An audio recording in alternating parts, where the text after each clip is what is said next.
So you can see from this temperature data logger, this is the experiment that we did in class where you can just see from the data that it's jumping up and down quite a bit. That's either from air conditioning or people moving back and forth, because this was actually not a chemical reaction within a calorimeter, but actually just a flame heating up a conical flask with liquid in it.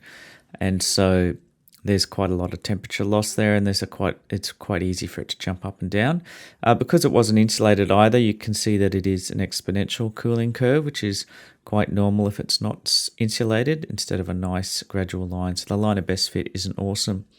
So you export that into an Excel file, and I've just, so it's run 5.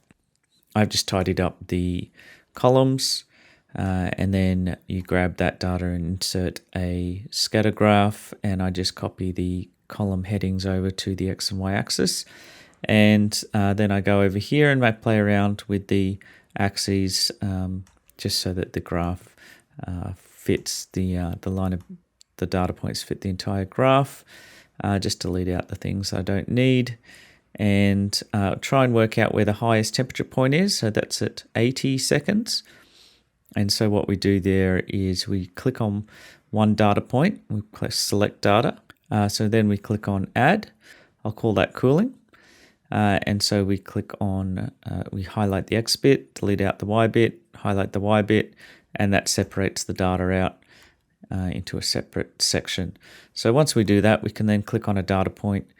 We can insert the line of best fit. I need the equation of the line. It's also nice if it goes all the way back. So I'm going to make it go back 80 because it goes up to 80, so it reaches to the end of the line. I'll just quickly adjust the axes so I can see the whole thing as well.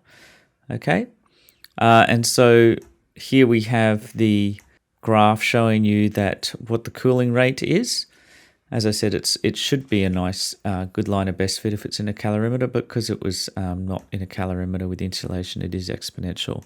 And so all the time while the reaction's going, either if it's in the calorimeter or if it's a flame on the outside, for exothermic reactions, it's constantly cooling.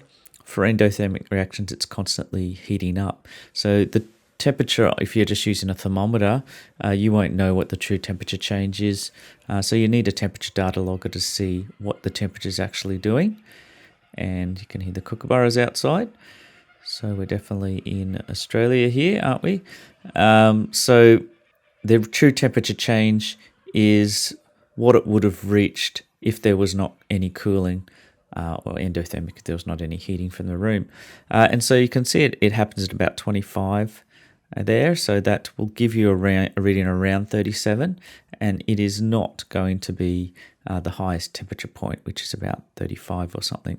And so how do you do that calculation? You grab the equation of the line, you work out when the reaction started, which is over here, so that's about 25, and so you substitute x equals 25 into that equation. You can copy and paste for this point and get the Excel to do the calculation for you. So that's about 37.8 is the true temperature change that you would have seen. So 37.8 minus 25 is the delta T, not around 35 minus 25. Okay, so that's how you work out true temperature changes.